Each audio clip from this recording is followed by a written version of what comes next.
Tuhan sertamu dan sertamu juga. Inilah Injil Yesus Kristus menurut Santo Yohanes. Dimuliakanlah Tuhan. Banyak di antara orang-orang Yahudi yang datang melawat Maria dan yang menyaksikan sendiri apa yang telah dibuat Yesus terhadap Lazarus percaya kepadanya. Tetapi ada juga yang pergi kepada orang-orang Farisi dan menceritakan kepada mereka apa yang telah dibuat Yesus itu. Lalu imam-imam kepala dan orang-orang Farisi memanggil mahkamah agama untuk berkumpul.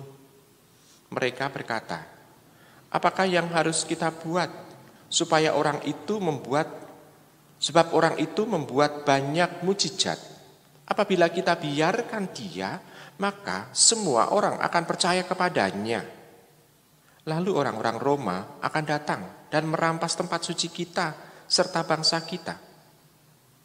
Tetapi seorang di antara mereka, yaitu Kayafas, imam besar pada waktu itu, berkata kepada mereka, kamu tidak tahu apa-apa, kamu tidak insyaf, bahwa lebih berguna bagimu jika satu orang mati untuk bangsa kita daripada seluruh bangsa kita binasa. Hal itu dikatakan Kayafas bukan dari dirinya sendiri, tetapi sebagai imam besar pada tahun itu, ia bernubuat bahwa Yesus akan mati untuk seluruh bangsa, bukan untuk bangsa itu saja, tetapi juga untuk mengumpulkan dan mempersatukan anak-anak Allah yang tercerai-berai. Mulai dari hari itu mereka sepakat untuk membunuh dia. Karena itu Yesus tidak tampil lagi di muka umum di tengah-tengah orang-orang Yahudi. Ia berangkat dari situ ke daerah dekat padang gurun di sebuah kota yang bernama Efraim. Di situ ia tinggal bersama murid-muridnya. Waktu itu hari raya Paskah orang Yahudi sudah dekat dan banyak orang dari negeri itu berangkat ke Yerusalem untuk menyucikan diri sebelum Paskah itu. Mereka mencari Yesus dan sambil berdiri di dalam bait Allah, mereka berkata seorang kepada yang lain, bagaimana pendapatmu? Akan datang jugakah ia ke pesta? Demikianlah Injil Tuhan kita. Terpujilah Kristus. Ibu bapak, saudara-saudari yang terkasih dalam Yesus Tuhan, alasan mereka mau membunuh Tuhan, pertama mereka mengatakan bahwa Tuhan Yesus itu membuat banyak mukjizat. Bagi mereka, mukjizat itu adalah sesuatu yang negatif karena merugikan mereka. Padahal Tuhan Yesus melakukan mukjizat demi kebaikan banyak orang. Banyak orang terbantu dan banyak orang mengalami dan merasakan bagaimana Allah itu hadir.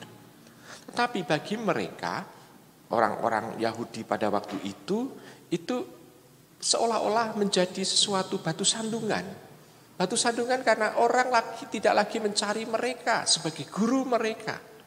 Orang tidak lagi mencari mereka sebagai panutan dalam hidup mereka. Tetapi mereka mencari Tuhan Yesus sebagai panutan hidupnya. Yang dicari untuk bisa menyembuhkan. Yang dicari untuk sabdanya yang penuh dengan kuasa. Nah, sekarang kita bisa melihat alasan mereka sebetulnya kalau hanya sekedar mukjizat adalah iri karena Tuhan Yesus mampu untuk melakukan yang terbaik dalam hidup. Lalu alasan yang kedua, mereka itu merasa bahwa kalau Tuhan Yesus melakukan seperti itu, orang Roma mau merampas. Hubungannya apa? Tidak ada hubungan apa-apa, karena apa? Karena orang Romawi tidak peduli dengan masalah-masalah spiritual atau masalah-masalah religius orang-orang Yahudi. Bagi mereka yang penting adalah jangan sampai ada pemberontakan dan negeri itu menghasilkan sesuatu untuk mereka yang menjajah. Jadi sebetulnya tidak ada hubungan apa-apa. Maka kita bisa melihat alasan membunuh Tuhan Yesus sebetulnya adalah alasan yang dibuat-buat. Tetapi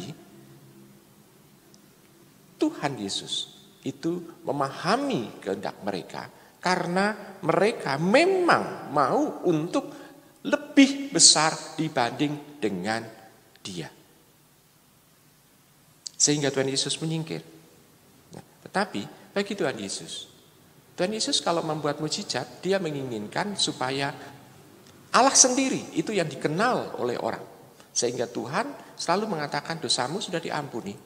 Pulanglah, jangan berbuat dosa lagi. Supaya orang itu mampu untuk melakukan ibadah yang benar. Supaya Bapa itu lebih dikenang oleh orang itu. Jadi mujizat bukan untuk memperbesar pengaruh dirinya, tetapi supaya orang sampai kepada pemahaman Allah itu sudah menyembuhkan mereka. Sedangkan kalau orang-orang Yahudi melakukan kebaikan yang dikenang bukan kebaikan orang itu, tetapi dirinya. Dia menginginkan itu supaya orang ingat bahwa dia orang yang sudah melakukan kebaikan itu dikenang.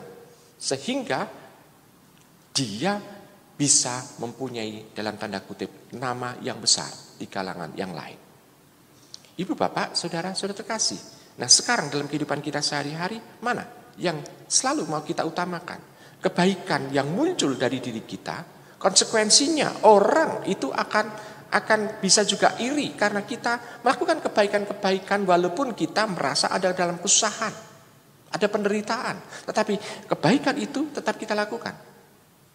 Orang akan mengenang kebaikan yang kita lakukan. Ataukah kita seolah-olah memberikan derma dengan nama yang bertele-tele yang harus ditulis dengan nama gelarnya sekalian dan alamatnya sekalian supaya keluarga besarnya juga diingatnya. Apakah begitu? Mana yang kita pilih? Yang kita dahulukan yang mana? Nah, ini menjadi bahan permenungan juga. Apakah kita juga mau supaya nama kita semakin lama semakin besar, ataukah Tuhan yang kita imani, yang hidup di dalam hati kita, yang makin lama makin besar? Ibu bapak, saudara terkasih dalam Tuhan, maka bacaan hari ini selain mengingatkan kita akan Tuhan yang hendak menderita, yang hendak mengalami sengsara, kita juga mencoba untuk merefleksikan mana yang kita dahulukan dalam kehidupan ini. Selamat merenungkan.